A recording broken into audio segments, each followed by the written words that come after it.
డిపార్ట్మెంట్కి కూడా నేను అప్పీల్ పెడుతున్నా, పబ్లిక్ కూడా అప్పీల్ పెడుతున్నా. ఈరోజు డిపార్ట్మెంట్ వైపు నుంచి మేము ఎంత కేర్ తీసుకుంటున్నా, పబ్లిక్ కూడా కొంచెం పార్టిసిపేట్ చేయాలి. ఎందుకంటే మళ్ళీ చెప్తున్నా, 5 కోట్ల మంది జనాభాకి 50,000 మంది పోలీస్. ఈరోజు పబ్లిక్ సపోర్ట్ చేయాలి, పబ్లిక్ ఇన్ఫర్మేషన్ ఇవ్వాలి, పబ్లిక్ కూడా పార్టిసిపేట్ చేయగలిగితేనే క్రైమ్ అన్నది మ్యాక్సిమం ఎక్కడైనా మనం అందరం కూడా నివారించుకోగలుగుతాం. దీనికి కూడా పబ్లిక్ కూడా, మన ప్రజలందరూ కూడా, మీరందరూ కూడా పార్టిసిపేట్ చేయాలి, అర్థం చేసుకోవాలని మిమ్మల్ని అందరినీ కూడా నేను సవినయంగా కోరుకుంటున్నా. అట్ ద సేమ్ టైం ఇప్పుడు కొంతమంది కానిస్టేబుల్స్కి కానీ పోలీస్ డిపార్ట్మెంట్ వాళ్ళకి కానీ ఆరోగ్య భద్రత అన్నది 1 lakh రూపీస్ ఇస్తున్నారు. అది చాలా తక్కువ. ఎందుకంటే డెంగ్యూ ఫీవర్ మీద హాస్పిటల్కి వెళ్ళినా 2 లక్షలు అవుతుంది జనరల్గా వెళ్తుంటాయి. సో ఈ డిపార్ట్మెంటల్ వైజ్గా వాళ్ళకున్న ప్రాబ్లమ్స్ కూడా తగ్గించడానికి, ప్రాబ్లమ్స్ అన్నీ వాళ్ళు ఏదైతే చెప్పారో ఆరోగ్య భద్రత గురించి, అదేవిధంగా చిన్న చిన్న ఈ కానిస్టేబుల్ చాలా 4-5 ఇయర్స్ నుంచి ట్రాన్స్ఫర్స్ లేకుండా ఉన్నారు, ఆ ట్రాన్స్ఫర్స్ గురించి, అదేవిధంగా ఈ వాళ్ళ ఫ్యామిలీస్ వెల్ఫేర్. మీరు నమ్ముతారా, 2018లో ఈ మెడికల్ చెకప్స్ అని చెప్పి జరిగినాయి, మెగా మెడికల్ చెకప్స్ అని చెప్పి ఫ్యామిలీస్కి, పోలీస్ ఫ్యామిలీస్ జరిగినాయి. లాస్ట్ 5 ఇయర్స్లో ఒక మెడికల్ చెకప్ కూడా లేదు. ఫర్దర్గా పాపం పోలీస్ డిపార్ట్మెంట్ వాళ్ళకి ఈ ప్రెజర్కి ఈ షుగర్స్ అని, బీపీస్ అని, హార్ట్ స్ట్రోక్స్ అని విపరీతంగా వచ్చే పరిస్థితి. గవర్నమెంట్ సైడ్ నుంచి కూడా వాళ్ళ వెల్ఫేర్ విషయంలో వాళ్ళకి కూడా ఈ మెడికల్ చెకప్స్ అవి చేయించడానికి ఒక ప్రణాళిక కూడా సిద్ధం చేసుకుంటాం. పోలీస్ డిపార్ట్మెంట్ వాళ్ళకి కావాల్సిన ఫెసిలిటీస్ కల్పిస్తూనే వాళ్ళని పరిగెట్టించే పరిస్థితి. నేను డిపార్ట్మెంట్ వాళ్ళకి కూడా ఇందాక ఒకటే చెప్పాను, పోలీస్ అంటే భయం కాదు, పోలీస్ అంటే రెస్పెక్ట్ రావాలి. పోలీస్ అంటే భయం ఉన్న చోట మన పబ్లిక్ మన దగ్గర చేరరు. పోలీస్ అంటే గౌరవం ఉన్న చోట, అభిమానం వచ్చిన చోట కంపల్సరీగా పబ్లిక్ అనే వాళ్ళు మనకి అటాచ్ అవుతారు. వాళ్ళతో మనం కూడా వాళ్ళతో కలిపి పనిచేస్తే మనం ఈజీగా ఈ క్రైమ్ని, అదేవిధంగా మ్యాక్సిమం ఏదైతే గంజా అనుకున్నాం, ఇవన్నీ అనుకున్నామో వీటన్నిటిని కూడా ఓవర్కమ్ చేయొచ్చు అని చెప్పడం జరిగింది.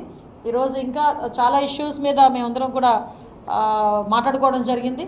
వెహికల్స్ని కూడా as early as possible vehicles కూడా ప్రొవైడ్ చేయడానికి ప్రణాళికను కూడా సిద్ధం చేస్తున్నాం. ఇంకా ఒకటి మాత్రం చెప్తున్నానండి, ఈ గవర్నమెంట్ క్రైమ్ తగ్గించడంలో కానీ, ప్రజల భద్రత విషయంలోనే కానీ, ఎస్పెషల్లీ మహిళా భద్రత విషయంలోని ప్రత్యేకమైన దృష్టి పెట్టి ఎవరైనా అటువంటి ఇష్యూస్ ఏదైనా పాల్పడినట్టు జరిగినా కూడా డెఫినెట్గా వాళ్ళ మీద ఉక్కుపాదం మోపడానికి, వాళ్ళ మీద ఎటువంటి యాక్షన్ తీసుకోవడానికి సిద్ధంగా ఉంది. ఈ విషయం మీకు మొన్న వైట్ పేపర్ రిలీజ్ రోజు చంద్రబాబు నాయుడు గారు కూడా చెప్పారు, మేమందరం కూడా పదే మీ అందరికీ కూడా చెప్పడం జరుగుతుంది. ఈ విషయంలో ప్రజలందరూ కూడా మాకు అందరికీ కూడా సహకరించాలని, పత్రికా సోదరులు కూడా మాకు సహకరించాలని మనస్ఫూర్తిగా కోరుకుంటున్నాను.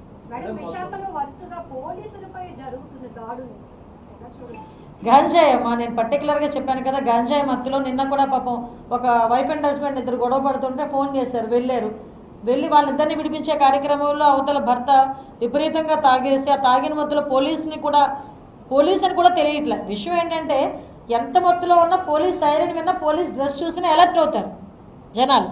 అటువంటిది కూడా అలర్ట్ అవ్వలేని పొజిషన్స్లోని వాళ్ళు మత్తులోని మునిగి తేలే పరిస్థితి కనిపిస్తూ ఉంది. దీని మీద కూడా వాళ్ళకి అందుకే రీసెంట్గా ఒకసారి గంజా మత్తులో ఒక చెయ్యి ఇరిగిపోయింది ఒక కానిస్టేబుల్కి, మళ్ళీ నిన్న కూడా అదే జరిగింది.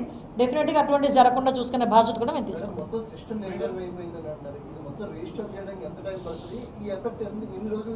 ఎస్, మీకు ఒక విషయం చెప్తానండి, రీస్టోర్ చేయడానికి డెఫినెట్గా కొంత టైం టేకన్ అయితే అవుతుంది. ఎందుకంటే ఏదైతే సిస్టమ్స్ అన్నీ ఉన్నాయో మళ్ళీ వాటన్నిటిని తీసుకురావాలి, వాటిని ఇంప్లిమెంటేషన్స్లోకి తీసుకురావాలి, అవన్నీ కూడా చేసుకోవాలి.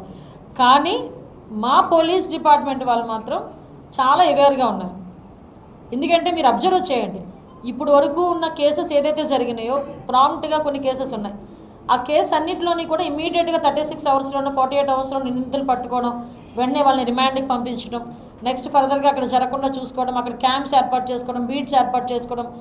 మన ఈ పహారా అని ఈ మధ్య కాలంలోనే మళ్ళీ మన విజయవాడ పోలీసులు కూడా దాని మీద పెట్టుకోవడం, ఈ బీట్స్ అని పెట్టుకోవడం. అంటే నిజంగా బీట్ కానిస్టేబుల్ అక్కడికి వెళ్తున్నాడా లేదా చూసుకోవడానికి స్పెసిఫిక్గా మ్యాపింగ్ కూడా చేసుకుంటున్నారు. అంటే చాలా ఎఫెక్టివ్గా వర్క్ చేయడానికి ఈరోజు పోలీస్ డిపార్ట్మెంట్ అంతా సిద్ధంగా ఉంది.